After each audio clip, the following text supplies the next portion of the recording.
19 নং সমষ্টিৰ মানুহ আজি প্ৰায়ভাগ আমাৰ সমষ্টি 19 নং সমষ্টিত কোনো ধৰণৰ সৈকত নাইবা ইমান দিন হ'ল যে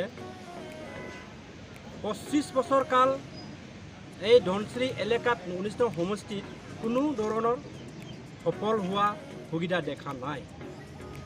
এই সুবিধাটো নোহোৱাৰ কাৰণে 25 বছৰ কাল হৈ যোৱাৰ পিছত একো আজি ৰাস্তা ঘাট ভাল নাই, আজি কুঁৱা পানী যোগান ধৰি ভাল একো দেখিবলৈ পোৱা নাই।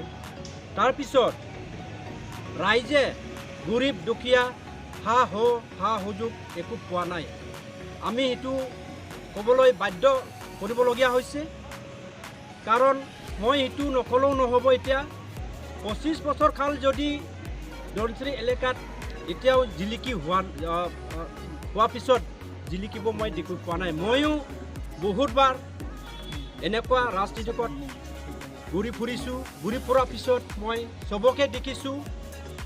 এই কেণ্ডিডেটবিলাকক মই নাম জুৰি নকওঁ, চবেই জানে, ৰাইজে জানে, দুনিয়াই জানে কি কৰি আছে কি কৰা নাই। সেইটো দুখ চুখ মই এই আজিৰ দিনত উপভোক্তা মাননীয় শ্ৰীযুত ৰেছপেক্টেড অনাৰেবল অফ আমাৰ CEM ডাঙৰৰ লগত আহিছোঁ।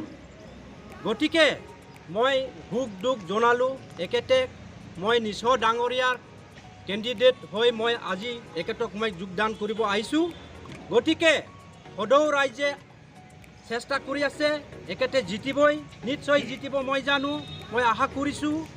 যোৱাবাৰ আগন্তুক ইলেকশ্যনতো যোৱাবাৰ 5 বছৰ যোৱাৰ পিছতে একেতে ছেকেণ্ড পজিশ্যনত আছিলে, এইবাৰ নিশ্চয় যাব। আমাৰ ৰাইজ ডিমাচা ৰাইজ সকলোৱে যোগদান দি আছে, আমি আছোঁ যোগদান দিয়াটো।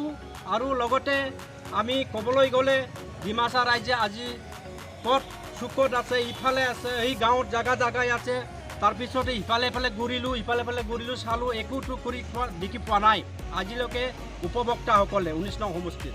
গতিকে মই আশা কৰোঁ এই আগন্তুক ইলেকশ্যনত আমাৰ এই নিছ বাইদেউ ডাঙৰীয়াক একেতক মই নিজৰ মন বক্তা হিচাপে মই একেতক মই এইবাৰ আমাৰ 19 নং সমষ্টিৰ হৈ আমি একেতক চিলেক্ট কৰিছোঁ। আমি নিশ্চয় মংগল কামনা কৰিম বুলি একেতক মই মানে এটা বাক্য দিছোঁ। নমস্কাৰ। সমষ্টি MBCটোত আপোনালোকে সলনি কৰিব বিচাৰিছে নেকি? সলনি কৰিব বিচৰা মানে সলনি হৈছেই, নিশ্চয় হৈছেই, হ'বই, সফল হ'ব।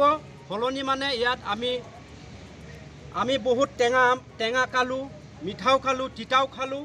তাৰপিছত আমাৰ কেণ্ডিডেট হ'ল ক'লা বগা কোনো ধৰণৰ চাব নালাগে।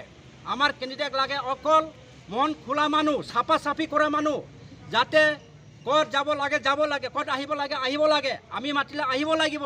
আমুকত এনেকুৱা প্ৰগ্ৰেছবিলাক আমি কি কৰিছে এইবিলাক দেখুৱাৰ পিছত একেবাৰে কমপ্লিট কৰিব পাৰিব লাগিব।